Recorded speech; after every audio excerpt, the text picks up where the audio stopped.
दोस्तों, क्या आपने कभी एक छोटे से जिराफ को देखा है?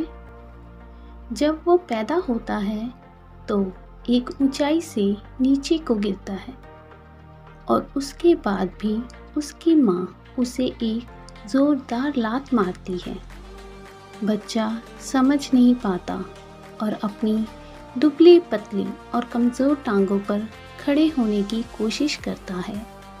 जैसे ही वो खड़ा होता है, उसकी माँ उसे एक और ज़ोरदार लात मारती है और वो गिर जाता है। वो फिर से धीरे धीरे खड़ा होता है। इतने में उसकी माँ फिर से उसे एक ज़ोरदार लात मारती है। इसके बाद वो बच्चा धीरे धीरे खड़ा होता है और भागना शुरू कर देता है। इस पर उसकी माँ उसे जाकर ज़ोर से गले लगाती है और खुश होती है। आप जानते हो वो ऐसा क्यों करती है? क्योंकि एक छोटे से बच्चे जिराफ का मांस बहुत ही कोमल होता है और शेर जैसे जानवर उसे खाना पसंद करते हैं। माँ जिराफ जानती है कि वो हर समय अपने बच्चे के पास नहीं हो सकती, क्योंकि उसे खाने की तलाश में इधर उधर जाना पड़ सकता है। इसीलिए वो पहले से ही अपने बच्चे को हर मुसीबत का सामना करना सिखा देती है।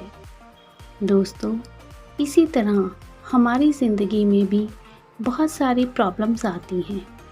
जब हम अपने किसी सपने को पूरा करने के लिए आगे बढ़ते हैं तो हमारे रास्ते में कोई ना कोई रुकावट आ जाती है और कई बार हम उस रुकावट से डरकर या घबराकर हार मान लेते हैं, जो कि गलत है।